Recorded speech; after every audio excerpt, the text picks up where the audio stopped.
OK, on a encore du temps. Hein?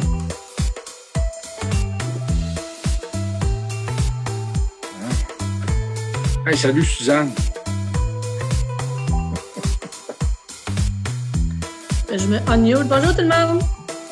Là, j'ai maintenant le temps de m'occuper de...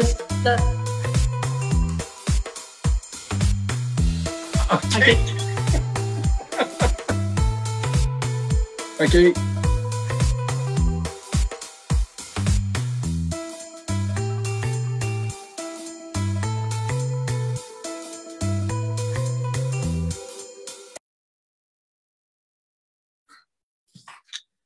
Bonjour tout le monde. Je ne dis pas bonsoir, là, il fait clair maintenant. Bonjour tout le monde. Bienvenue à cette conférence de section ICM Amos. Je me présente, je suis le président de la section d'Amos, Robert Cloutier, le président de la section d'Amos. Avant d'aller plus loin, encore une fois, c'est merci aux commanditaires. Vous avez vu, avant que je commence, le PowerPoint des commanditaires qui déroulait. C'est extrêmement important pour nous, les commanditaires, parce que sans eux, on ne réussirait pas à faire les activités qu'on fait, puis à se préparer, entre autres, pour la semaine minière qui s'en vient. Là, on a, même en virtuel, on prépare des activités, puis on essaye de faire des choses nouvelles aussi. Je tiens vraiment aussi à souligner, il y a un prix de présence qu'on offre à chaque conférence, puis le prix de présence, en fait, ça remplace le cocktail qu'on offrait quand on était en présentiel. Le cocktail est offert par ILEC Industries, Forage Nordique, Sayona Québec, puis le Citoyen d'Aricana. Je tiens à remercier énormément ces commanditaires-là, sans oublier notre commanditaire majeur qui est GMAC. Je vous invite aussi à aller visiter la page Facebook ICM Amos, la page Facebook de Médiaté. La conférence de ce soir est enregistrée et est stockée sur ces pages-là, ce qui fait que même si vous en manquez des bouts, vous pouvez retourner les voir n'importe quand, la conférence va être là. Comme à chaque fois, là, j'avertis les gens, ceux qui rentrent avec un nom d'alias, des fois, vous ne contrôlez pas, c'est comme ça, mais je vous demanderai là, de m'envoyer votre nom au complet, que je puisse vous enregistrer correctement, entre autres, pour le tirage. Je vois là tout de suite à l'écran, il y en a une personne, c'est écrit Amy.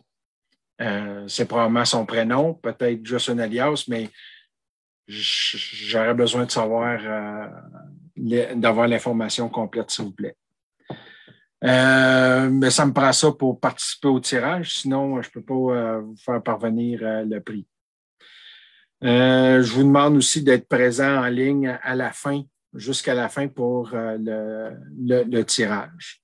Donc, un certificat cadeau de 250 $ au refuge Pajot d'Amos. Le conférencier de ce soir, la conférence de ce soir est donnée par les conférenciers de M. François Goulet et M. François Huot.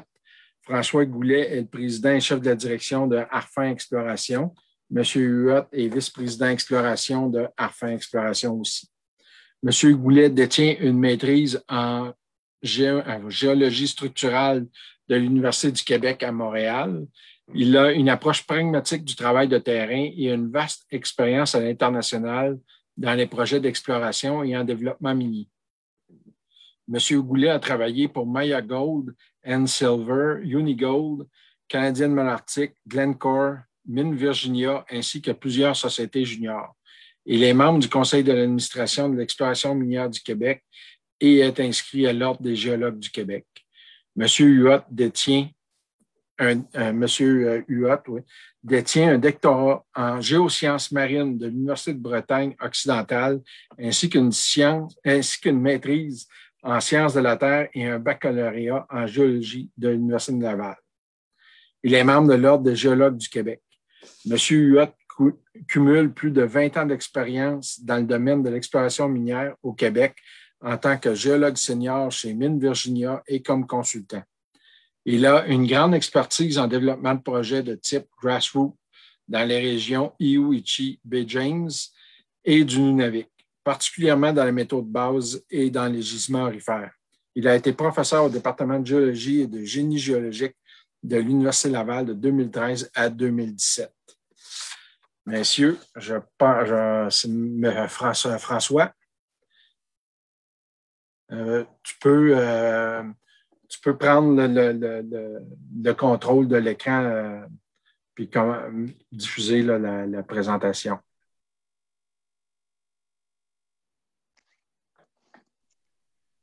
Bonjour tout le monde. Avant de présenter ma présentation PowerPoint, je veux dire un gros merci aux organisateurs.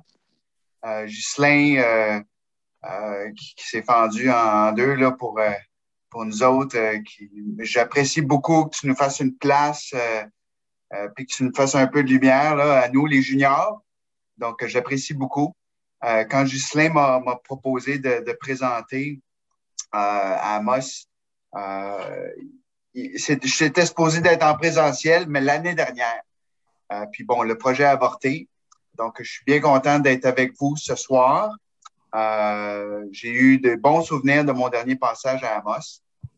Puis ça m'a donné le goût de revenir vous présenter toute la patente. Donc, je suis bien content. C'est un plaisir renouvelé. Donc, à Arfan, il y a 2 ans, j'étais à Amos, c'était encore petit et on continue de grandir, je vous dirais. Avec moi ce soir, François Huot, qui est présent également. Peut-être François dire un bonjour à la bonjour caméra. Tout le monde. François, vice-président d'Arfan, va présenter la deuxième partie sur l'histoire des projets d'Arfan. Donc, pour la présentation d'aujourd'hui, je me suis organisé pour bien choisir mes mots puis mes images pour que vous saisissiez bien que Arfan, on est un générateur de projets, on innove, puis on trouve de l'or. Donc, vous allez voir à travers tout ce que je vous dis et ce que je vous montre qu'on est à la bonne place, au bon endroit pour la bonne affaire. Donc, commencer, je vais partager mon écran. Est-ce que vous voyez mon écran? Partagé? Oui. Je vais vous faire un petit vidéo, un petit 30 secondes qui va vous donner un peu le parfum de notre compagnie.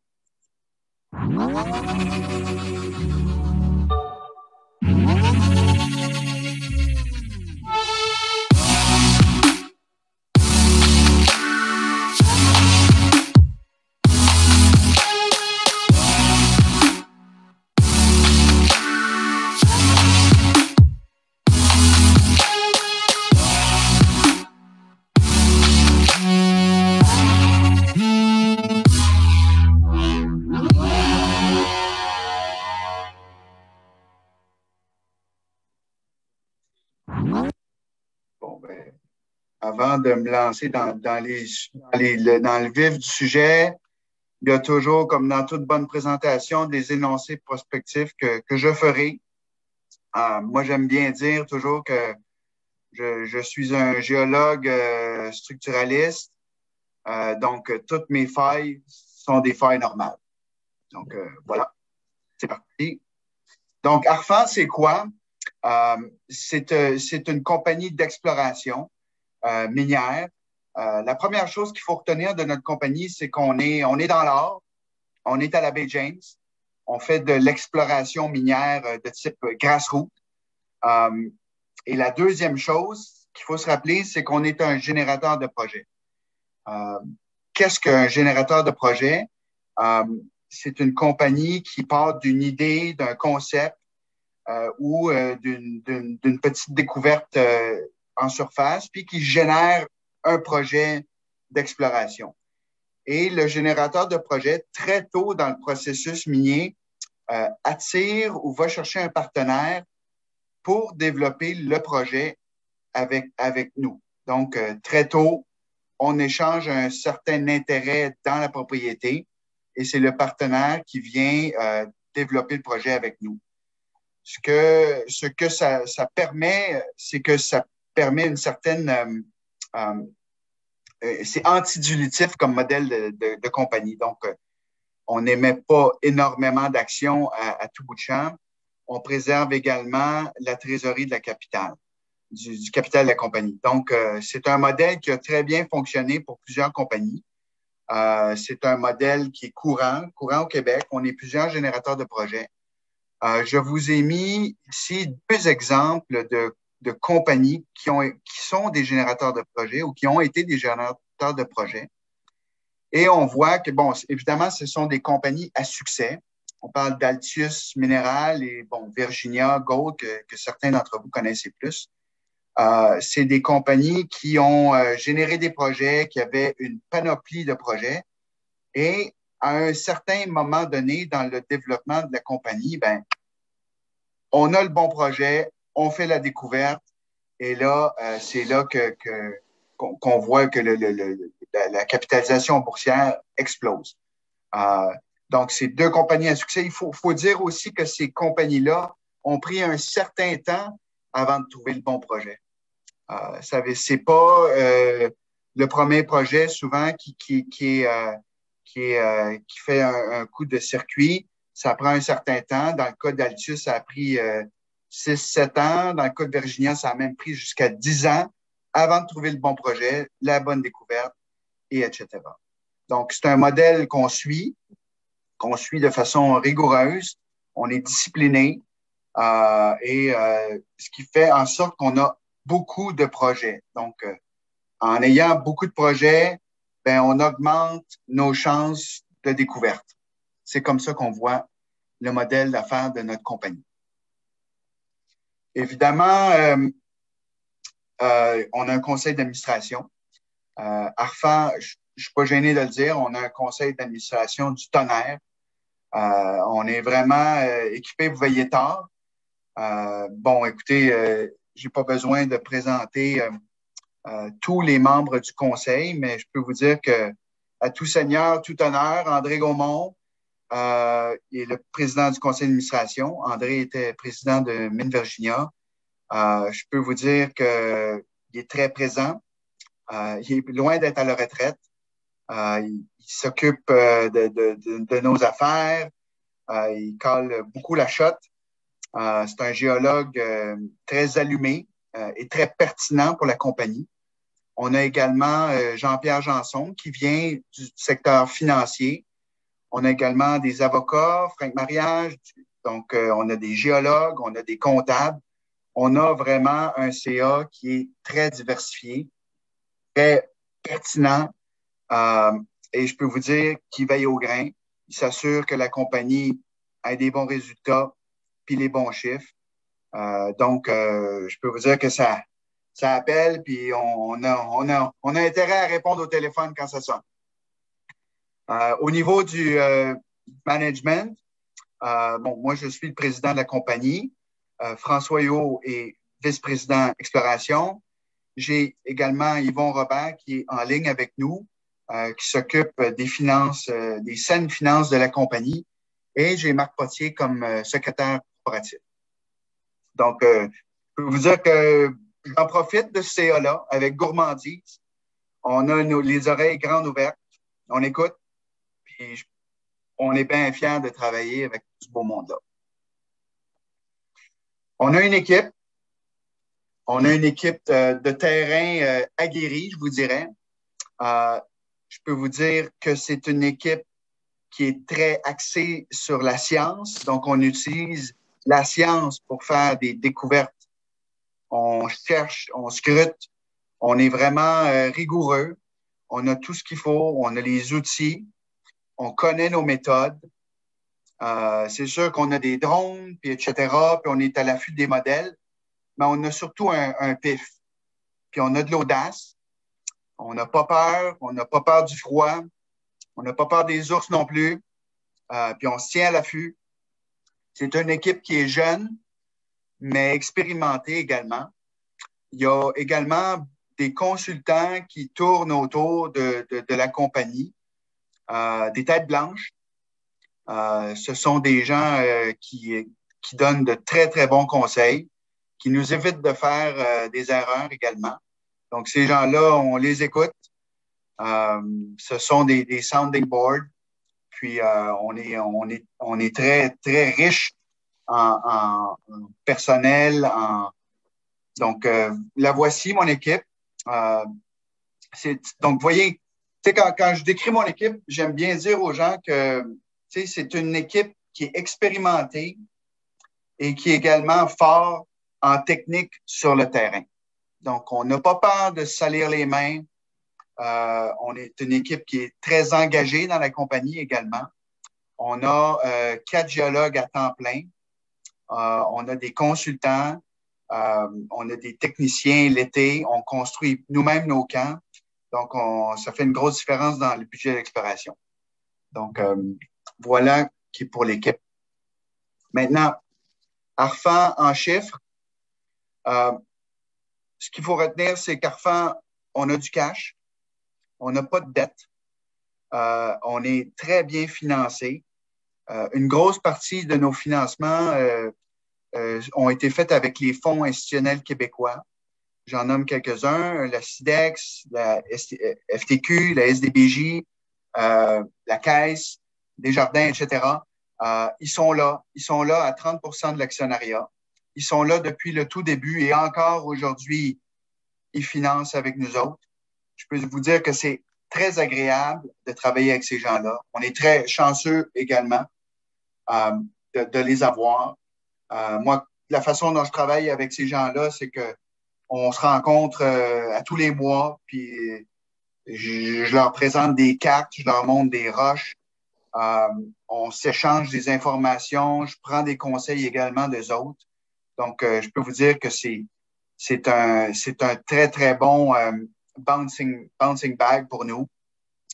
Redevance aurifère, Osisko, qui est le plus gros actionnaire de la compagnie, à presque 10 %. C'est un actionnaire qui est là également depuis le tout début. Je suis également dans leur bureau à Montréal, donc je profite de toute l'expertise minière qu'ils possèdent et également de tout leur réseau. Donc, je profite avec gourmandise de tout ce beau monde-là, je vous dirais. On a des associés proches de la compagnie. On a des analystes également dans la compagnie qui suivent la compagnie. Adrian Day possède presque 10 % de la compagnie également. Et le conseil d'administration possède autour de 6 %. Donc, 62 millions d'actions en circulation. Arfan existe depuis 5 ans. OK? Et on a commencé à devenir public en 2017. Et on s'est maintenu, malgré les aléas du marché, on s'est maintenu à niveau. Je peux vous dire que pendant 3 ans, là, c'était pas facile. Mais reste qu'on s'est pas pitché en bas du building, là. Ça a été la stabilité. Et le moment vraiment charnière de la compagnie, c'est en début 2017, on a divulgué des résultats de til aurifère sur notre projet Serpent. Et c'est vraiment depuis ce moment-là que Arfan, écoutez, on a le vent dans les voiles, là. On est transige autour de, aujourd'hui, à 47 cents, avec des bons volumes. Je pense que l'histoire est en train de se répondre. Je peux vous dire que c'est dû à des résultats sur Serpent dont je suis pas mal fier, dont François va vous donner tout le détail des données géologiques. Donc, voilà, pour ce qui est des informations financières. Et Arfan, où on est? On est à la baie James. On est vraiment concentré dans la portion nord-ouest de la baie James, près du village de Radisson. Donc, vous voyez que nos projets sont très concentrés dans un secteur et je vous dirais que c'est voulu. C'est voulu parce que on a décidé de se concentrer pour développer une expertise dans ce secteur-là. Et nos terrains, on les a choisis également parce qu'ils étaient près des routes, près des infrastructures, près des power lines, près des aéroports, près de Radisson. C'est à 40 minutes de Radisson, ce qui facilite énormément la logistique et fait une grosse différence sur nos budgets d'exploration. Donc, on focus vraiment sur ce secteur-là. Évidemment, on a d'autres projets ailleurs au Québec, mais toutes nos énergies actuellement sont vraiment sur le projet Serpent. Puis vous allez comprendre pourquoi plus tard. On est là pour de l'or. C'est sûr qu'il y a un potentiel nickel, cuivre, PGE dans le secteur, mais c'est vraiment dans l'or, nous, qu'on veut vraiment se concentrer. Si on s'enfarge sur une découverte de cuivre, ça ne veut pas dire qu'on va cracher dessus, au contraire. Mais l'or, c'est l'or, puis le beurre, c'est du beurre. Donc, évidemment, dans ce grand secteur-là, on n'est pas tout seul. Il y a la communauté CRI qui est présente. Donc, c'est chez eux, hein? Donc, il ne faut pas les ignorer. Je peux vous dire que ça se passe très bien avec la communauté. On les informe de tout ce qu'on fait. On leur dit où on est, quel genre de travaux on fait. On les a rencontrés il y a 2 mois via Zoom. Puis je peux vous dire que depuis cette rencontre-là, on se sent les bienvenus dans le coin. Il y a un bel échange. Ils répondent à nos courriels. Puis c'est très agréable de fonctionner dans un environnement comme ça avec des gens très ouverts au développement minier. Donc, l'acceptabilité sociale, on prend ça au sérieux. Puis c'est pas un vieux pieu chez nous. Donc, voilà un peu le portrait de la compagnie. Vous voyez l'ensemble de nos propriétés. François va vraiment vous expliquer l'histoire d'Arfan à travers les différents projets qu'on a eus et qu'on a actuellement. Donc, je veux lui céder la parole en terminant mon partage d'écran. Et François, à toi l'honneur. Oui, merci François. Alors, bonsoir tout le monde. Comme François l'a dit, je vais vous présenter les différents projets de la compagnie, pas mal par ordre chronologique, je vous dirais. Et à travers la présentation que je vais faire, vous allez voir naître le projet Serpent. Vous allez comprendre comment il est devenu le projet numéro 1 de notre compagnie. Alors, sur cette première diapositive, vous voyez les différents projets qu'on en a. Là. François vous montrait tout à l'heure les projets qui sont situés dans le secteur de Radisson. J'ai rajouté aussi les 2 projets qu'on détient au Nunavik, soit le projet Lac-Fagnan et Lac-Ono, parce que je vais en parler un petit peu. Vous avez les dates aussi à côté des projets. C'est la date de création de nos différents projets, soit par acquisition, comme dans le cas de Lac-Ménaric, qui était le premier projet de la compagnie, ou soit par désignation sur carte. Puis vous avez les substances principales là, à côté des différentes étiquettes des projets. Donc, le tout a commencé en 2016, lorsque Arfan était encore une société privée. À cette époque-là, Arfan n'avait pas vraiment d'équipe de terrain, à part François, le président, là, qui allait donner son petit coup de main sur le terrain. Là. À l'époque, c'était les consultants Laurentia Exploration qui effectuaient les travaux 2016 et 2017. Le premier projet, c'est Lac-Ménaric. Ensuite de ça, en 2017, Arfan a acquis Ménaric Est suite à l'achat de la propriété qui était détenue à l'époque par ProOr. Le projet Ménaric S, autrefois, était connu comme le projet Ménaric, puis il est connu aussi comme un projet chromifère, parce qu'il était intensément foré pour le chrome et aussi les EGP là, depuis les années 80. Laurentia Exploration et François Goulet, en 2016 et 2017, ont fait de la prospection sur les 2 projets. En 2017, il y a eu un levé de polarisation provoqué par TMC qui a été fait sur les 2 propriétés, puis en même temps, il y a un levé drone qui a été fait pour dresser une carte topographique à très haute résolution de la propriété Lac-Ménaric.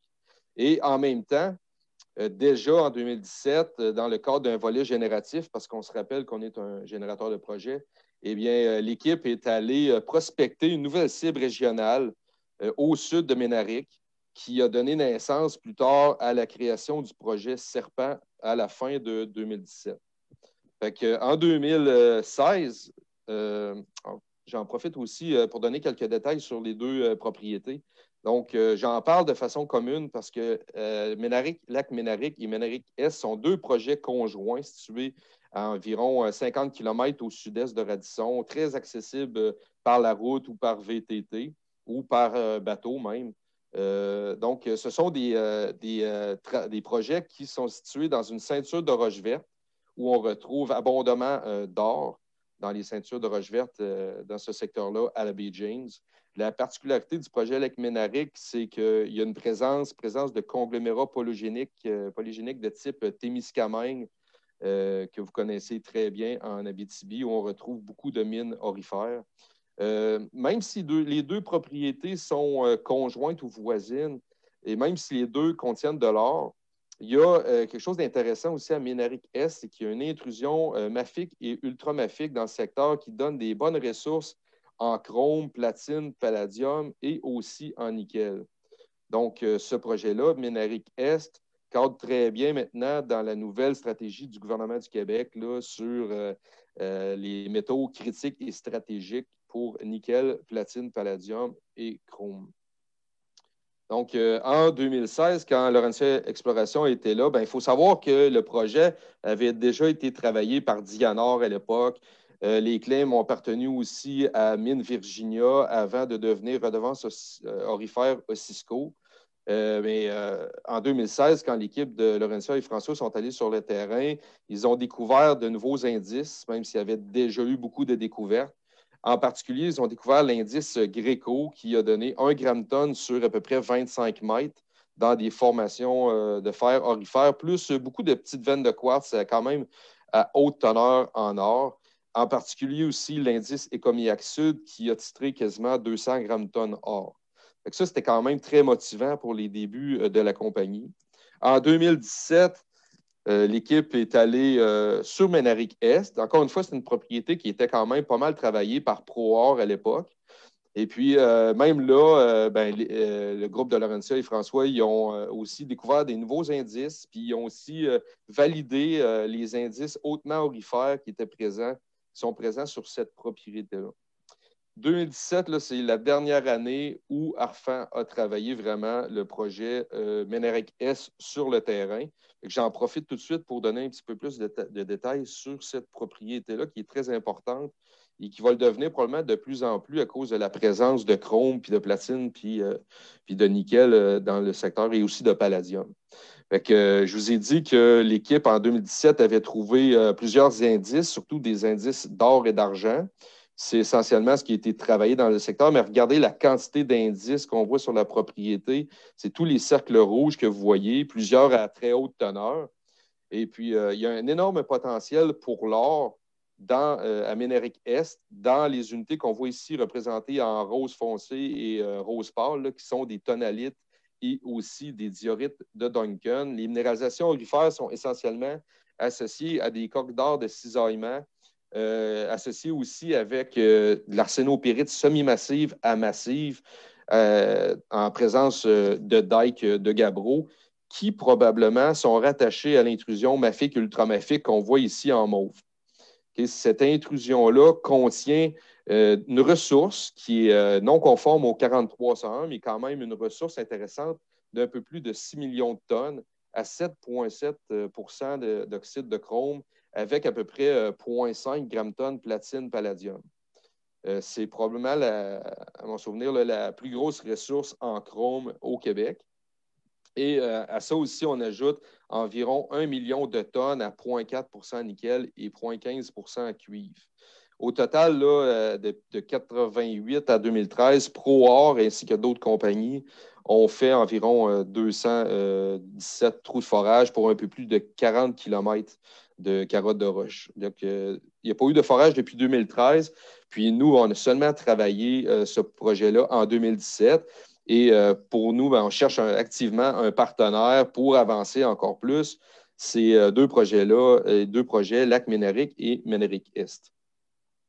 En 2017 aussi, pendant l'été, il y a eu la phase de prospection qui a été faite par Laurentia et François, ainsi que certains consultants.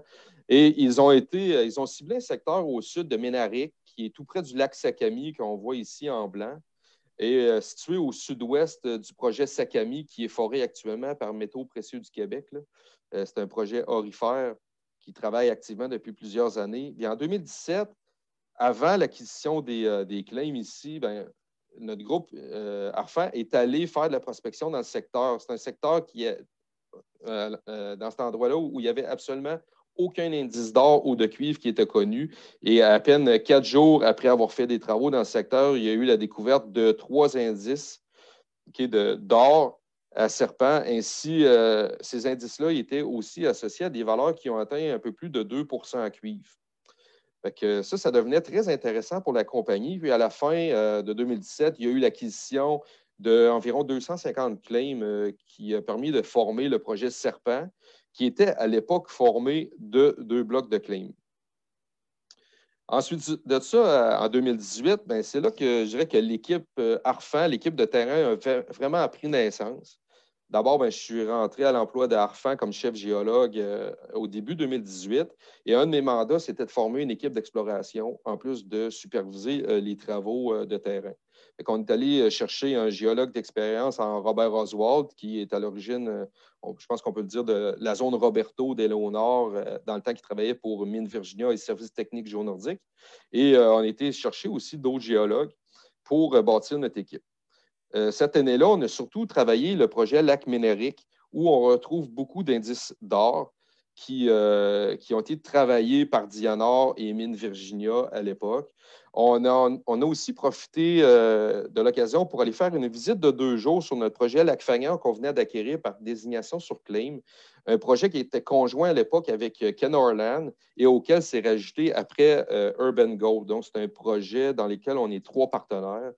Projet qui se situe au Nunavik. Et on a aussi profité de la fin de la saison 2018 pour aller faire un petit peu de décapage sur la nouvelle découverte Mista Serpent, donc notre nouveau projet qui prenait naissance.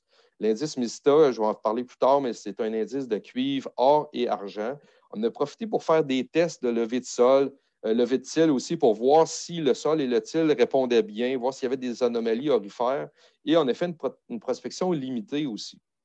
Étant donné qu'on est un générateur de projets, on avait des cibles aussi à aller tester par prospection. Donc, certaines de ces cibles-là ont été visitées par hydravion pendant quelques semaines au cours de l'été. Donc, je parle un petit peu plus de la propriété Lac Ménéric ici parce qu'en 2018, c'est la dernière année où on a travaillé le projet comme tel. Je vous disais que le projet a été travaillé par Mines Virginia et Dianor aussi vers la fin des années 90, début 2000.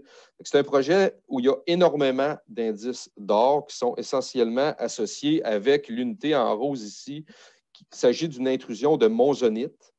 Très hématisé, chloridisé aussi, avec parfois ça ressemble à une syénite, donc des intrusions alcalines. On est en présence ici de minéralisation très riche en or localement qui nous font penser soit à de l'or de type orogénique associé à des grands corridors de cisaillement ou aussi à de l'or associé aux intrusions alcalines, un peu comme on peut retrouver à Douai ou qu'on retrouve aussi à Young-Davidson en Ontario. Alors, on retrouve souvent de l'argent, du tellure, du bismuth et parfois, dans certains secteurs, on va retrouver des bonnes quantités de cuivre aussi, une couple de pourcents en cuivre. Ce qui est intéressant dans le secteur, en plus de la monzonite, c'est qu'on se retrouve dans un assemblage de roches volcano-sédimentaires avec une grande épaisseur de conglomérats polygéniques, avec des fragments de l'intrusion monzonitique ici, des fragments qui sont altéreux aussi, qui sont légèrement minéralisés en or, donc ce qui montre que l'or était quand même arrivé très tôt dans la formation de cette intrusion-là et dans le package lithologique. C'est aussi associé avec une faille très importante qui est la faille du lac Ménéric, qui marque un contraste métamorphique très important entre des schistes ovaires au nord et des amphibolites au sud. Et ce genre de contraste-là est très important parce que ça rappelle un peu la faille Larder Lake-Cadillac en Abitibi où il y a un contraste métamorphique très important de part et d'autre de la faille. Donc, on pense, nous, qu'on est vraiment dans un bon secteur pour faire des belles découvertes. Puis, vous avez ici quelques illustrations là, des types de roches qu'on retrouve sur la propriété. Ici, une monzonite très fortement bréchifiée, cisaillée avec chloritisation, hématisation. On est vraiment au faciès des schistes ovaires ici avec de la pyrite disséminée et localement un petit peu de calcopyrite aussi. Vous avez le conglomérat polygénique qui peut ressembler à du Témiscamingue de la formation des Comiac, avec des fragments de monzonite altérés, des fragments de volcanite aussi, des fragments d'autres variétés de roches intrusives, donc vraiment des fragments pêle-mêle très hétérogènes. Et à travers tout ça, on a aussi des corridors de déformation assez importants qui nous ont donné des bonnes valeurs en or. Ça a été décapé. L'indice Gordy a été décapé dans le temps de Virginia, a été aussi décapé par la suite par nous. Il a été extensionné. On a rapporté 12,5 grammes-tonnes d'or, 25 grammes-tonnes d'argent sur 3,6 mètres. Donc, on considère qu'il y a encore un énorme potentiel dans le secteur parce qu'en réalité, même si ça a été travaillé beaucoup en surface, il y a eu très peu de forages qui ont été faits sur cette propriété-là. Il y a eu 17 forages en tout qui ont été faits pour un total d'à peine 1800 mètres. Et tous les forages ont été faits dans le même secteur, dans la partie est de la monzonite. Et, vous voyez les lignes ici avec les collets bleus, c'est la position des trous de forage.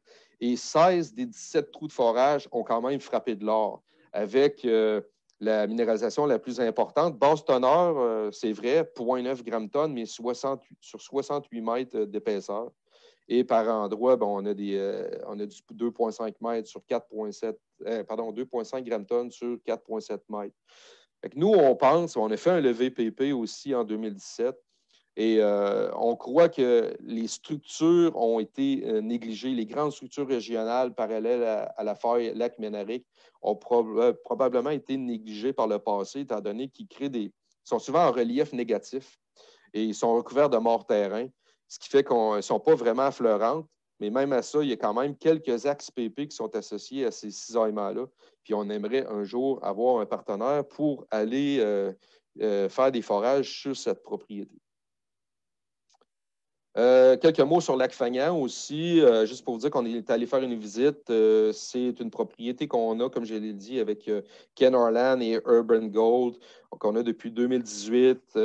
C'est un projet qui a été travaillé par Mines Virginia, mais c'est un consultant IOS là, avec l'équipe de Régent Girard qui ont fait des travaux là-bas tournant des années 2000. Ils ont découvert beaucoup d'indices d'or qu'on voit ici par les points rouges, qui sont grossièrement alignés selon deux structures importantes, la structure Esquerre et la structure Cuesta. Le type de minéralisation pourrait être associé à de l'or haute teneur, associé à des cisaillements mésothermaux. Et comme il y a aussi par endroits des assemblages avec le zinc, le plomb et l'argent, il y a probablement une petite ressemblance avec des sulfures massifs volcanogènes aurifères dans le secteur. Il y a eu peu de travaux qui ont été faits, par contre, même à l'époque d'IOS. Ça n'a pas été retravaillé depuis, puis il n'y a jamais eu de forage aussi qui s'est fait sur ces indices d'or, même si, comme vous pouvez le voir, il y a quand même des indices à très haute teneur, là. Donc, vous voyez, en rouge, les étoiles, ce sont les noms des indices, mais en fait, les indices, on ne les retrouve pas seulement où les étoiles. Les zones minéralisées définissent vraiment des corridors nord-ouest-sud-est avec quand même des très hautes teneurs, des bonnes teneurs aussi en argent. Puis les losanges bleus, c'est nous, quand on est retourné pendant 2 jours, on a pris quelques échantillons pour valider aussi les teneurs de l'époque et on est revenu encore avec des belles valeurs jusqu'à 44, 39 grammes-tonnes, par exemple. Donc, c'est un endroit qui est plus éloigné, peut-être plus difficile à travailler, mais soit qu'on va le travailler avec Urban Gold ou Ken Orland ou qu'on se trouve un autre partenaire pour avancer les travaux. On a un projet Lacono aussi qui est à Nunavik, qui cadre aussi très bien en ce moment avec la stratégie du gouvernement, avec les métaux stratégiques, parce que sur cette propriété-là, qui se situe dans la fosse du Labrador, on détient 6 gîtes qui ont été passablement travaillés là, avec à peu près 160 trous de forage entre les années fin des années 50 jusqu'en 1988. Plusieurs compagnies ont foré dans le secteur. 3 de ces... en fait, il y a 2 gîtes, là, Lepage et Island, qui sont combinés. Mais ces 2 gîtes-là combinés avec Float et Redcliffe donnent environ 2 millions de tonnes à 2 % cuivre et 1,5 % nickel, avec aussi des quantités non négligeables de platine et de palladium. On n'a jamais été dans le secteur. On compte y aller cette année, faire une première phase de reconnaissance. Et il faut savoir que les derniers vrais travaux sur cette propriété-là ont été faits dans les années 90. Par la suite, les claims appartenaient à Golden Valley et Nunavik Nickel Mine. Et nous, ils ont laissé tomber les claims. On les a récupérés suite à une désignation sur carte. Puis éventuellement, on prévoit aller voir les minéralisations. Il faut dire que plusieurs ne sont pas affleurantes parce que c'est sous un lac, là, mais certaines d'entre elles le sont. Donc, on va aller voir à quoi ça peut ressembler. Mais il s'agit en fait de lentilles de sulfure massif ou semi-massif de cuivre, nickel, platine, palladium qui sont associés à des filons couches mafiques et ultramafiques d'âge paléoprotérozoïque. Donc, associé, un peu la même bande, si on veut, que les minéralisations de Raglan, qui se situe beaucoup plus au nord, par contre. Et évidemment, le projet Serpent, qui devenait pour nous un projet de plus en plus prometteur, qu'on a été travaillé à l'automne 2018, après avoir travaillé le projet Lac-Ménaric. Donc, on se souvient qu'en 2017, l'équipe qui avait été sur le terrain avait découvert quelques indices éparpillés qui ont mené à l'acquisition de 2 blocs de claims. Alors, en 2018, à l'automne, on est allé échantillonner et rainurer 2 des indices qu'on a nommés l'Angelier et Mista. L'Angelier correspond à un cisaillement dans une diorite qui a donné jusqu'à 91 grammes-tonnes or sur un demi-mètre. Et Mista, qui était à l'époque le plus intéressant, qui a donné 1,1 % cuivre, 0,23 grammes-tonnes or et près de 9 grammes-tonnes sur 10 mètres d'épaisseur.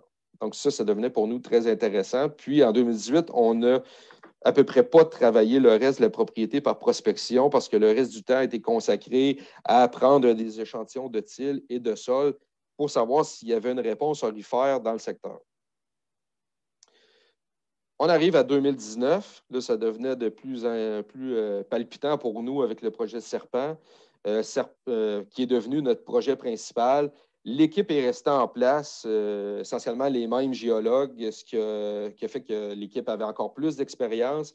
On a travaillé une grosse partie de l'été puis de l'automne aussi sur Serpent. On a fait faire un levé mag aéroporté à la grandeur de la propriété. On a fait de la prospection, de la carto et on a fait faire un levé très important de til dans la partie ouest de la propriété. On a aussi fait un petit peu de prospection sur des projets qu'on venait d'acquérir, Lac-Tapiotique et Natel. Et évidemment, on a mené aussi une petite campagne dans notre cadre de volet génératif pour essayer de créer de nouveaux projets.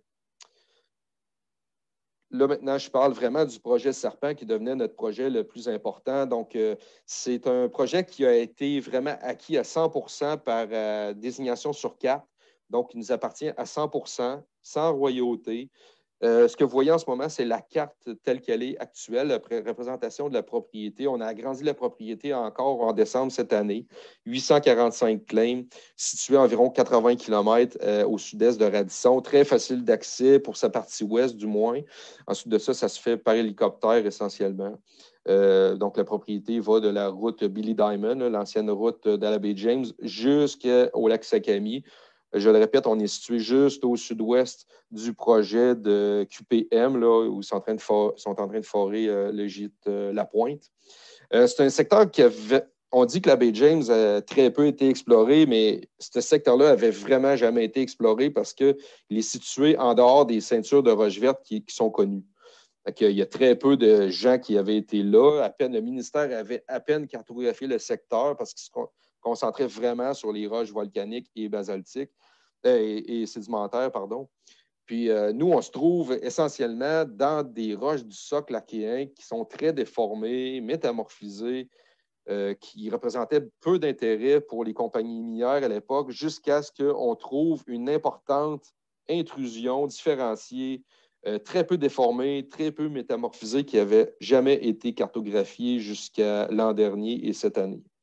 Donc, on a découvert beaucoup de minéralisation aurifère associée à des veines, associée à des cisaillements qu'on attribue à de l'or orogénique. On a aussi au moins une grosse minéralisation à cuivre, or, argent, qui possiblement intrusion-related ou relié à une intrusion. Et ce qui ressort vraiment de façon importante à Serpent, c'est l'énorme anomalie qu'on retrouve dans l'Étile, une anomalie en or qui, pour l'instant, fait plus de 8 km² avec des valeurs très, très importantes en or dans le Till. Et depuis peu, là, on sait que les sols sont très, très riches en or également. Et les travaux de l'été dernier ont montré qu'il y avait aussi beaucoup d'indices d'or associés à cette anomalie-là. 2019, c'est aussi l'année où on a établi notre premier camp d'exploration Arfan, parce qu'avant ça, on louait un chalet. Là, c'était vraiment le début des camps d'exploration pour Arfan, comme on les connaît pour d'autres compagnies d'exploration dans le secteur. On n'a pas fait les choses à moitié. On est allé chercher probablement le meilleur cook de la région de Québec, un chef cuisinier hors pair qui travaillait comme chef cuisinier au Saint-Amour à Québec, qui est probablement le meilleur restaurant de Québec, qui travaille au Château Bonne-Entente. Lui, quand il se trouve une job à quelque part, ça passe dans les journaux. Fait qu'il est venu avec nous, c'était un triple de plein air. Puis même l'an passé, on est allé chercher la sous-chef du Saint-Amour. Fait que, vous voyez, on ne fait pas les choses à moitié chez Serpent. Donc, c'est important que les gens soient bien nourris dans l'équipe. Donc, on n'hésite pas à engager ces gens-là. Finalement, Serpent, on s'est rendu compte que c'était de l'or loin des ceintures de roche verte. Vous voyez l'allure de la propriété. Donc, ce que je vous montrais tout à l'heure, c'est que Serpent, c'était 2 blocs de claims séparés. Par la suite, on a fusionné les 2 blocs par l'acquisition de nouveaux titres miniers. On a fait un levé MAG avec des lignes aux 75 mètres qui a été fait par GDS avant les travaux de terrain de 2019. Et on a positionné notre camp directement, je ne sais pas si vous voyez, au petit lac ici, à côté de l'indice du camp, qui était le pad d'hélicoptère finalement, à 11 grammes-tonnes. La majorité de la prospection s'est faite à pied dans la première moitié de l'été, ce qui a mené à la découverte de plusieurs indices d'or, des veines de quartz associées avec des cisaillements avec des très hautes teneurs. L'indice l'or, qui a titré jusqu'à 1,86 grammes-tonnes et 200 grammes-tonnes d'argent. Donc, vous avez d'autres exemples à 20 grammes-tonnes, 117 grammes-tonnes aussi. Fait que des valeurs très, très élevées associées aux veines de quartz. Et la carte MAG aussi montre un corridor de déformation important dans le sud de la propriété qu'on voit avec les linéaments magnétiques ici, qu'on voit en mauve et en rouge. Des linéaments essentiellement est-ouest qui s'étirent sur plus de 20 km. Fait que ça, on avait prospecté la partie sud-est en 2019, puis à la fin de l'automne, on a mandaté Cell Exploration qui ont fait un lever de til dans la partie ouest où on n'avait à peu près pas fait d'exploration, on n'avait pas fait de prospection. Fait qu'on s'est dit, s'il y a des bonnes valeurs en or, bien, ça va nous faire une porte de sortie pour le projet, puis on va concentrer nos travaux-là l'année suivante. Fait que c'est essentiellement ce qui s'est fait cette année-là. Vous voyez des exemples ici des veines de quartz qu'on a trouvées. Donc, des veines de quartz pas très larges, là, des symétriques à maximum 1 mètre de large, avec des très hautes teneurs, un petit peu de sulfure, très peu de rouille. Donc, difficile à trouver, mais souvent, un affleurement sur 2 avait une veine de quartz, puis certaines étaient stériles, d'autres étaient très riches en quartz. Puis des veines qu'on pouvait suivre sur plusieurs centaines de mètres. Là, la plus longue avait 400 mètres de longueur. Fait que ça, on a trouvé ça très positif, mais en même temps, on se posait des questions, c'est comment améliorer notre stratégie d'exploration en fonction de ces veines-là. On a aussi travaillé l'indice MISTA, cuivre, or et argent, qu'on voit ici, c'est une photo aérienne. La rainure principale qui donnait un petit peu plus que 1% à cuivre en 2019, mais on l'a extensionné avec une pelle mécanique. On était chercher 1,5 mètre de plus parce qu'il y a trop de morts-terrain. Puis on a aussi échantillonné des belles valeurs en cuivre, or et argent. Puis on a découvert aussi une extension à l'ouest de Mista. Donc, ce qui fait que la zone minéralisée fait aujourd'hui plus de 350 mètres de longueur, mais on est limité de part et d'autre à cause de l'épaisseur du mont-terrain. Donc, éventuellement, il faudrait peut-être aller forer cette zone-là pour découvrir des extensions. C'est vraiment une minéralisation qui est atypique à Serpent, qui nous a amené vraiment à travailler ce projet-là, mais aujourd'hui, on se rend compte que pour l'instant, c'est la seule minéralisation à cuivre, or et argent. Donc, c'est des stockwork, des veines de quartz. Donc, vraiment une silicification importante dans des roches sédimentaires riches en quartz, comme des arénites quartzitiques, Les sulfures sont surtout associés avec les veines de quartz. C'est essentiellement de la chalcopyrite. Puis, il y a une relation directe entre la quantité de sulfure, le cuivre, l'or et l'argent. C'est une corrélation très positive, comme on peut le voir ici sur le graphique, entre le soufre et le cuivre. Et il y a aussi une bonne corrélation aussi avec le bismuth et le tellure. On avait remarqué aussi ce qui avait été mentionné par le ministère aussi lorsqu'ils ont cartographié là à la fin des années 90, c'est que toutes les unités du secteur, sauf les diabases protérozoïques et les granites du Vieux-Comptoir, là, toutes les unités sont recoupées par des dikes et des masses de gabbro irrégulières qui sont tardifs, qui recoupent à peu près tout dans le secteur. Ces gabbros-là, ces dikes-là sont très peu déformés, sauf au contact avec les roches encaissantes. Ils sont aussi très peu métamorphisés. Schiste ouvert maximum amphibolite inférieur, ce qui est quand même un métamorphisme très favorable pour la préservation de l'or dans ces roches-là. Donc, ça nous a amené à nous poser la question, ça vient de où ces genres de dikes gabbroïques-là qui sont archéens, qui sont métamorphisés, qui sont quand même plus vieux que les diabases, mais plus jeunes que tout le reste. Fait que quand on a travaillé dans la partie est de la propriété en 2019, on les retrouvait surtout sous forme de dikes. Des dikes parfois qui étaient différenciés. Les plus larges, les plus épais, avaient souvent une base péridotitique avec un potentiel pour le nickel, platine, palladium, chrome et cuivre. On a d'ailleurs un indice qui s'appelle l'indice Nadine associé à ces roches-là. Mais ces dikes-là aussi évoluent d'un point de vue magmatique vers les pyroxénites, vers des gabbros à phénocristaux de quartz, vers des gabbros plus typiques et même vers les diorites avec du quartz. Donc, il y a vraiment une cristallisation magmatique importante. Et là, on a fini notre été de terrain. Puis je vous disais qu'on a fait faire un levé de till dans la partie ouest de la propriété. Puis on a fait un peu le saut, je vous dirais, parce que les résultats d'ODM sont arrivés du laboratoire d'ODM en Ontario. Et vous voyez ici les chiffres, le nombre de grains d'or dans les échantillons. Habituellement, à la baie James, là, on est dans un range de 3 à 5 grains d'or par 10 kilos dans les tills. Ça, c'est grosso modo le test qu'on avait fait en 2018. Donc, 11, 12, 13 grains, 17 grains maximum. Puis là, on arrive avec le levé 2019 jusqu'à 324 grains, 235 grains. Et la partie en rouge ici, ce sont les grains qu'on dit pristine, donc des grains d'or qui sont très irréguliers, qui suggèrent en fait que la source de l'or dans le roc est probablement très proximale. Okay. Là, on est arrivé à la fin de l'automne avec ces résultats-là. Là, j'arrête la présentation ici. Je vais vous montrer la vidéo qui fait un petit survol de la propriété Serpent, puis où on était rendu à la fin de 2019. Donc, vous allez voir la vidéo. Là, je vais le partir. Oups. Je partage mon écran ici. Et c'est parti.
Donc, vous voyez, ça, c'était où on en était rendu à la fin de 2019 avec des beaux résultats pour les tills. Maintenant arrive notre année 2020. Si je peux bien y arriver. Voyons, je suis pas capable de... OK, c'est bon. Arrive 2020. Donc, on s'en va à l'assaut de cette fameuse anomalie aurifère-là. On déplace le camp plus dans la partie ouest.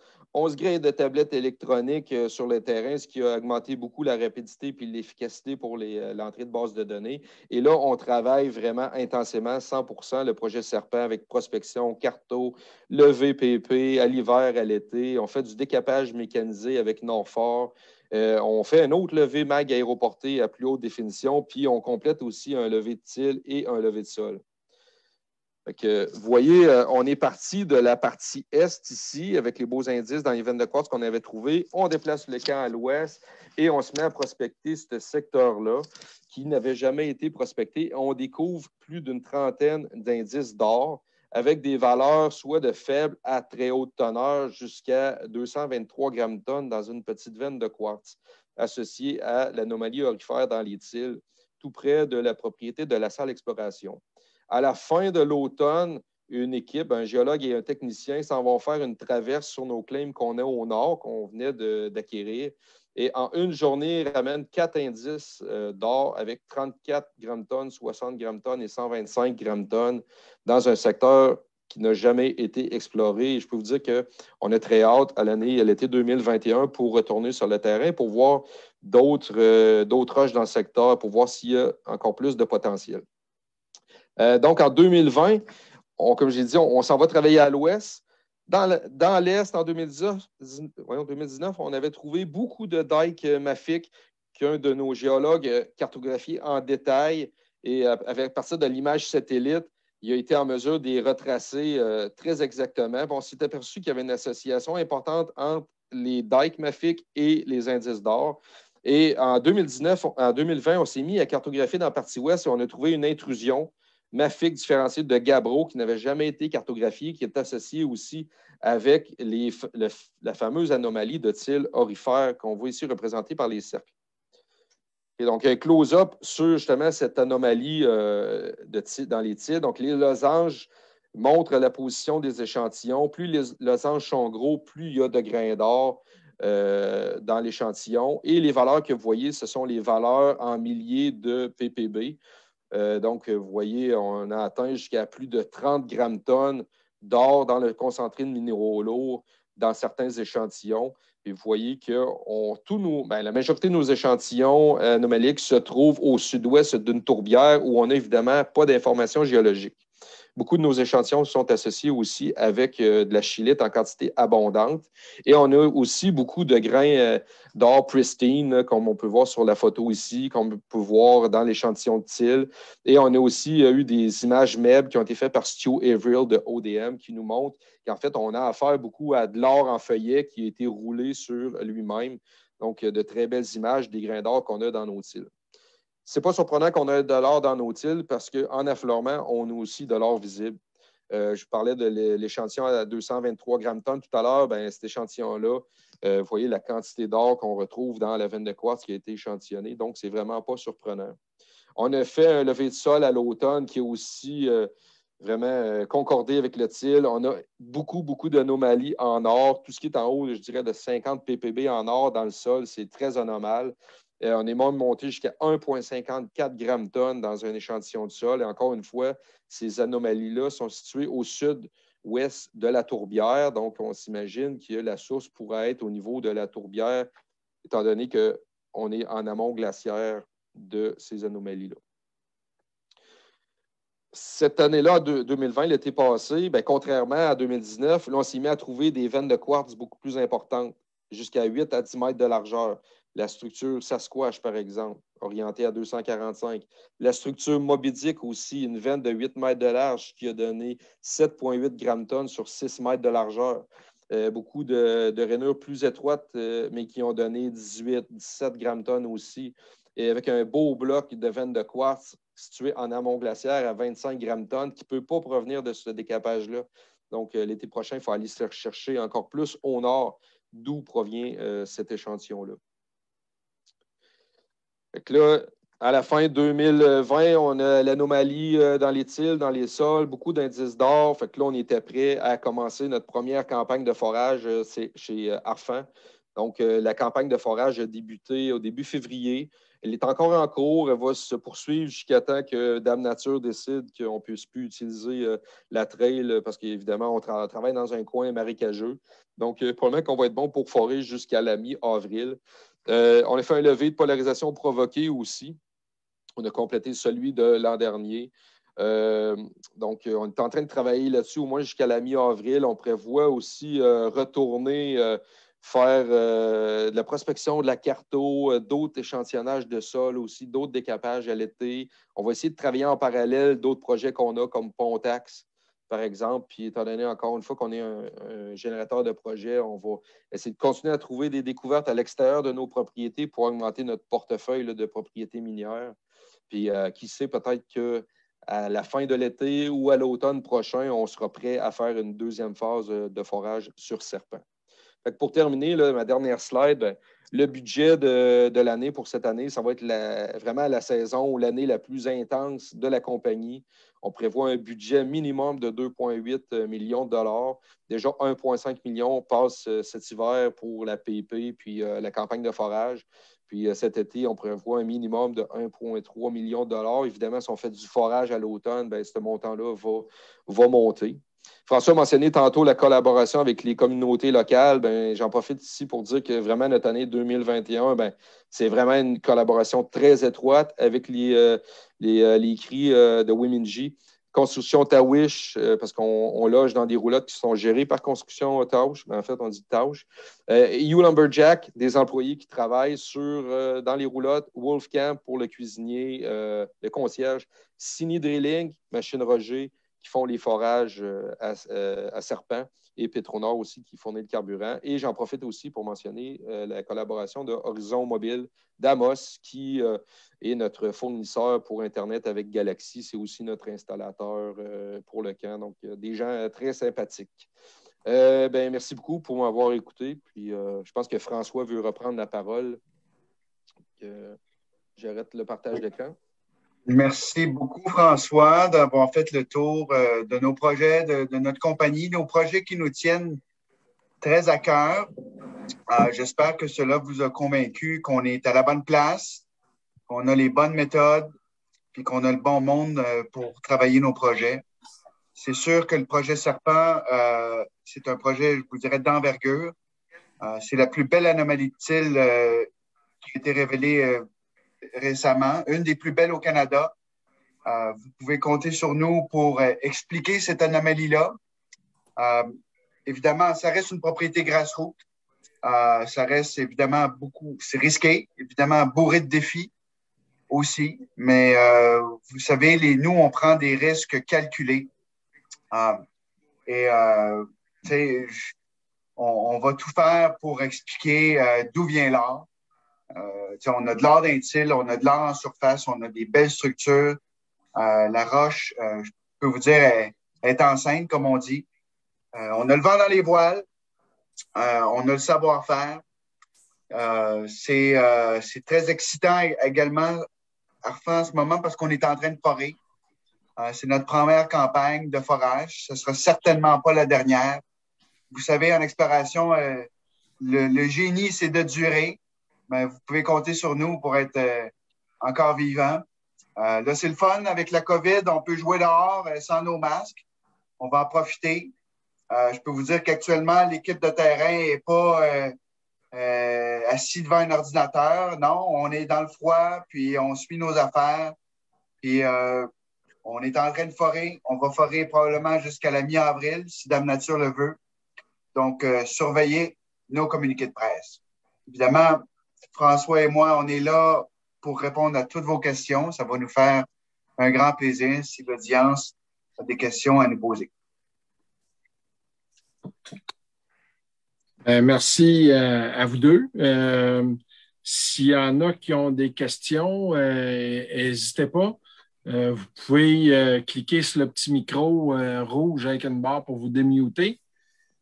Ceux qui sont sur Facebook, vous pouvez écrire votre question dans les commentaires. On va la lire. Faut laisser quelques instants aux gens de Facebook parce qu'il y a comme un écart de 15 secondes là, entre le Zoom et le Facebook. Mais on peut commencer par les gens sur Zoom. Si vous aimez mieux, vous pouvez l'écrire aussi dans le chat, votre question.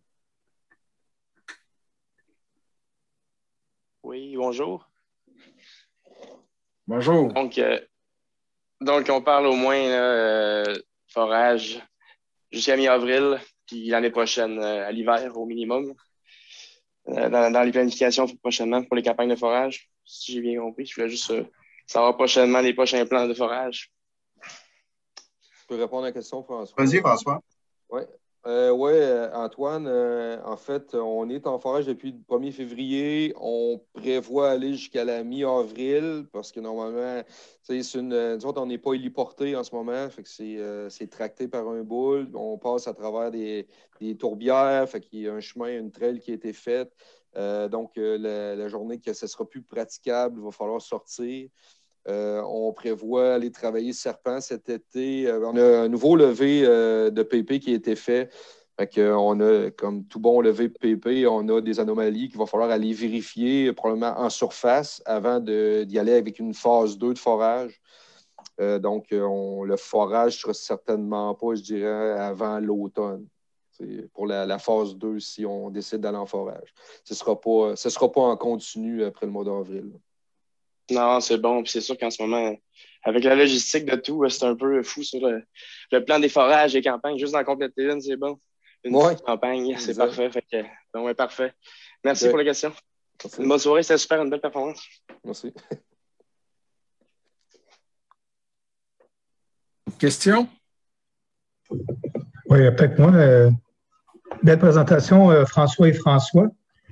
Je me demandais au niveau puis je suis arrivé en retard, excusez-moi, au niveau du modèle géologique pour Serpent, c'est quoi que vous avez comme hypothèse potentiellement de type de gîte qui pourrait potentiellement là, nous donner un ordre de grandeur sur la taille éventuelle puis le type de gisement? François Goulet, François Hugues. C'est sûr qu'on regarde actuellement un modèle classique de type d'or orogénique. Essentiellement de l'or dans les veines ou dans des cisaillements. Mais ce qu'il faut dire aussi, c'est dans une intrusion mafique qui fait plus de 8 km². Donc, la roche mafique est un très, très bon piège pour précipiter l'or.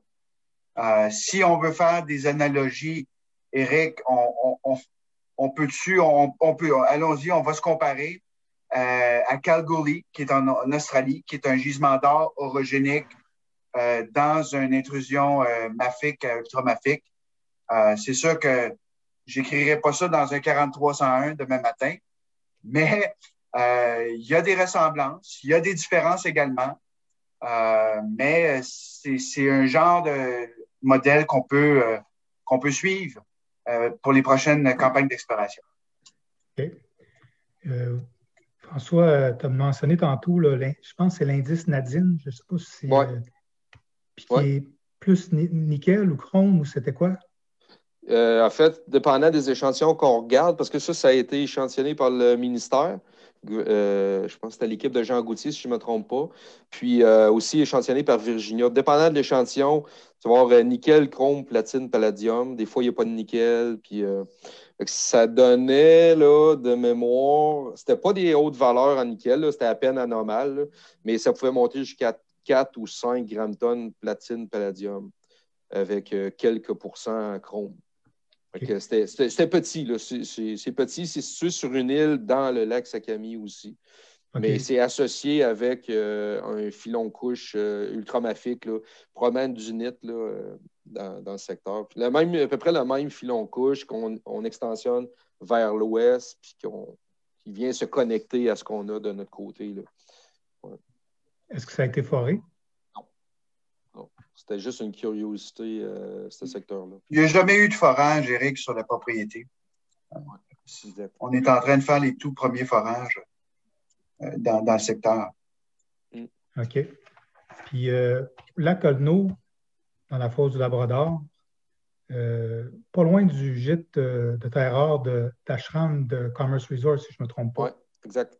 Exact. Donc, à long terme, au niveau de la logistique, je sais que Commerce avait fait beaucoup là, de travaux avec le plan Nord, puis avait même envisagé là, une route par le Nord là, vers Coujouac. À long terme, ça pourrait être quelque chose qui serait intéressant pour vous autres au niveau d'un gîte là, de cuivre nickel PGE, parce qu'il y aurait peut-être des synergies avec eux autres. Là, si je ne me trompe pas, on dit quoi? Vous êtes peut-être à 10-15 km? Oui, maximum. Plus à l'ouest? On est à 10 km à l'ouest de leur camp. Eux, ils sont actifs à chaque été. Pour ce qui est de la propriété de la Cono, on ne s'en va pas dépenser une montagne d'argent sur ce projet-là parce que c'est trop loin. Pour faire avancer le projet, on cherche un partenaire pour le faire. Donc, potentiel nickel cuivre. S'il y a des intéressés, appelez-moi. Bien, on a vu l'entente un peu l'automne passé là, de BHP, l'alliance avec Midland. J'imagine que BHP, avec leur connaissance, c'est sûr qu'à l'heure actuelle, c'est petit, puis c'est peut-être ça que je voulais savoir comme autre question. C'est ouvert en profondeur encore, non? Oui. Merrimack, puis Redcliffe, oui. puis... Oui, c'est ouvert, puis c'est assez continu. Puis quand je lis les rapports, les synthèses qui ont été faites, il y a beaucoup de sulfure semi-massif. C'est pas juste du disséminé. C'est assez tabulaire aussi comme minéralisation. En fait, il y a une minéralisation qui est primaire, qui est vraiment associée au concept de minéralisation, cristallisation fractionnée dans les filons couches à la base, contamination avec le soufre dans l'environnement, puis ainsi de suite. Là. Puis, il y a aussi une minéralisation, remobilisation avec des petites anomalies en or dans le secteur, mais ça c'est frappé de temps en temps en forage ou c'est vu de temps en temps en surface, mais il n'y a pas espoir de ressources pour l'instant avec les minéralisations secondaires. Puis le degré de déformation et de métamorphisme est à combien? Ça, c'est schiste vert. Ouais, ça, c'est schiste vert et déformation, c'est assez mineur aussi, là. Sauf sur les bordures, souvent. J'ai pas vu ces roches-là. J'ai lu dans un rapport, puis par connaissance, pour avoir travaillé dans ce secteur-là un petit peu, là, plus au nord, ben, souvent, c'est les bordures des ultramafiques qui vont être cisaillées. Là. Mais en général, c'est pas trop déformé. Là. C'est plissé, par contre. Là. On parle de plus de 2 millions de tonnes de cuivre puis nickel. Évidemment, 2 cuivre, 0,5 nickel. Évidemment, ça prendrait beaucoup plus que ça pour développer quelque chose d'économique. Probablement au-dessus de 10 millions de tonnes ou 15 millions de tonnes rendus à cette hauteur-là dans la fosse. Mais ça reste ouvert, il y a du potentiel. Une bonne géophysique en profondeur pourrait peut-être certainement révéler d'autres targets. Mais en tout cas, André Gaumont disait toujours pour Coulon 20 millions de tonnes, fait que comme je dis tantôt, peut-être avec la logistique à long terme, là, moyen terme pour la fosse, peut-être plus accessible aussi là, vers le nord. Puis, ça a quand même pris 20-30 ans là, pour que le règlement se concrétise. Fait que, donc, je pense que c'est un bon asset d'avoir dans sa poche droite arrière. Puis, comme tu dis, vous allez monétariser éventuellement, là, dépendant de la situation. Mais avec l'intérêt pour le cuivre nickel, c'est pas mauvais de l'avoir. Je vous en remercie, monsieur. Merci. Merci, Eric. Merci. Il n'y a pas de questions qui proviennent de Facebook. On peut peut-être aller avec une dernière question s'il y a quelqu'un qui en a une autre. Brian Osborne, est-ce que vous m'entendez? Oui, très bien. Oui, j'aime beaucoup ce projet Serpent. Ça m'a fait penser le projet que j'ai eu un canton de Comtois en Abitibi il y a 30 ans, où après l'échantillonnage de till, j'ai trouvé une très belle anomalie de sol. Et oui, finalement, j'ai trouvé la zone principale qui maintenant, c'est le gisement Osborne-Bell. Ça m'a fait penser beaucoup de ça. La question, c'est moi, j'ai utilisé le horizon B pour le sol. Quel horizon est-ce que... Le B. B, oh bon, c'est le bien. B également, oui. C'est bien. Le TIL, ben, il y a SL Exploration qui l'a fait en 2019, le premier levé. Là. Et on a complété aussi, nous, là, l'équipe d'Arfan, on a échantillonné aussi 115 échantillons de TIL l'été dernier. Puis on a vraiment fait attention pour le TIL de récupérer l'horizon C pour être certain là, d'éviter la zone oxydée. bon, parfois, c'était difficile. On s'assurait aussi d'être vraiment dans un til et non pas dans des sédiments fluvio-glaciaires. Par contre, pour le sol, on a été vraiment dans le B, dans l'horizon oxydé. Puis, indépendamment, pour savoir si c'est le til ou c'est un til ou une moraine, là, le sol a été pris juste en visant l'horizon B. Excellent. Bon. Merci pour une bonne présentation, vous deux. Ouais. Merci. Merci. Excusez.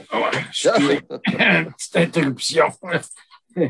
On est à la maison, hein, ça paraît. Je vous remercie. Excellente conférence. C'était vraiment intéressant. Puis c'est toujours, en tout cas, moi, je trouve que c'est toujours stimulant de voir des projets là, qui démarrent puis entendre des gens qui parlent de secteurs qui sont nouveaux, qui sont vierges à travailler. Quand on travaille là-dessus, il me semble qu'il y a une stimulation supplémentaire. Ce que je voulais aussi mentionner, c'est les quelques mots de la fin. S'il y en a qui ont besoin d'attestation pour les ordres professionnels, vous m'envoyez un courriel. En fait, dans les jours qui viennent au plus tard en fin de semaine, je vais vous envoyer un courriel avec des PDF du PowerPoint que les conférenciers ont présenté. Puis à ce moment-là, vous pouvez me répondre en demandant une attestation. Puis je vais me faire plaisir de vous faire parvenir ça. C'est rendu à l'étape de remettre un cadeau aux conférenciers. Je vais inviter notre artiste à venir remettre virtuellement sa toile. Fait que François, j'en ai juste une pour les deux. Là. Vous allez devoir faire une garde partagée, quelque chose. Là. Ouais. Mais, c'est comme la Coupe Stanley, ça. Oui, c'est ça. En fait, Marie-Josée, ici, c'est notre artiste qui nous commandite les toiles depuis plusieurs années. Elle a un magasin de matériel d'artiste à Amos. Fait que si vous passez, n'hésitez pas à venir la voir pour jaser. Je sais, Suzanne, que toi aussi, tu fais pas mal d'art. Mais que si tu passes à Amos, là, viens voir Marie-Josée. Elle va être contente de jaser avec toi. Ouais, merci beaucoup. Là. Merci, Robert. Merci, Robert. Écoute, j'embrasserais bien ta femme avec un masque. Ouais. J'aime bien la couleur du ciel. Un beau ciel bleu, pas trop de nuages à l'horizon. C'est ce qu'on nous souhaite aussi. Oui. Puis j'ai aussi pour vous autres des polos, en fait, comme celui-là. Mais les vôtres, ils vont avoir un petit peu moins de rondeur ici. Là. Ça devrait être... Donc, je vais tout vous envoyer ça par la poste. D'ailleurs, je vais vous envoyer un courriel pour vous demander là, vos adresses postales pour vous les faire parvenir. Okay. Merci beaucoup, Robert. Merci je veux bien, juste peut-être passer un petit mot. Je sais qu'il y a beaucoup de géologues dans l'audience. Nous, on est toujours à la recherche de géologues stagiaires pour travailler sur nos camps d'exploration l'été. Donc, s'il y a des gens qui ont aimé nos projets, qui ont aimé notre compagnie, vous pouvez nous contacter. Ça va nous faire plaisir de vous rencontrer, puis d'échanger avec vous autres, puis peut-être de venir travailler avec nous autres cet été. Ça nous ferait grand plaisir de vous connaître. Ça marche, le mot est passé, puis en plus, il est enregistré, fait que ça va pouvoir se répandre. Notre prochaine conférence, ça va être durant la semaine minière. Durant la semaine minière, on s'enligne pour avoir des activités à tous les jours. Si c'est possible, il va y avoir un peu de présentiel, mais on ne mise pas là-dessus pour l'instant. On va essayer d'avoir des conférences, d'avoir des choses différentes un petit peu pour la semaine minière. Excusez. La semaine minière. La semaine minière, ça va être du 26 avril au 1er mai. Au 30 avril. Excusez. J'avais la bouche sèche tout d'un coup. Je vais... Probablement, dès la semaine prochaine, on va commencer à faire les invitations pour les activités. Puis évidemment, solliciter pour des commandites pour les activités de la semaine minière. présence. Le prix de présence. OK. Bon. D'habitude, ce que je fais, c'est que je partage mon écran pour ça. C'est celui-là ici. Share. En fait, c'est pas très, très compliqué. Ce que je fais, c'est je ramasse les présences. Il y a juste une personne que je n'ai pas réussi à avoir l'adresse courriel. Il va falloir qu'elle soit en ligne, c'est sûr et certain. Puis je classe tous les gens qui sont présents, que j'ai pu noter, incluant au moins une personne là, que j'ai pu ramasser, 2 personnes que j'ai pu ramasser sur Facebook, les coordonnées complètes. Ça nous donne un total de 54 personnes que j'ai pu enregistrer les noms.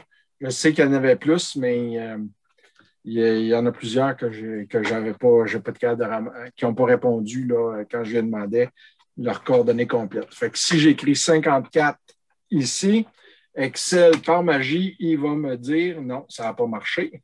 J'ai fait, excusez, c'est ici, il faut que j'écrive 54. Il me dit que c'est le numéro 53 qui gagne. Le numéro 53, c'est Louis Gosselin, qui était sur Facebook. Là, Louis, si tu es en ligne, est-ce que tu peux écrire un commentaire sur Facebook, quelque chose? Je sais qu'il y a quelques secondes de retard. Sinon, on va passer à un autre. Sur Facebook, on a encore à peu près 35 personnes qui sont encore en ligne. Bon.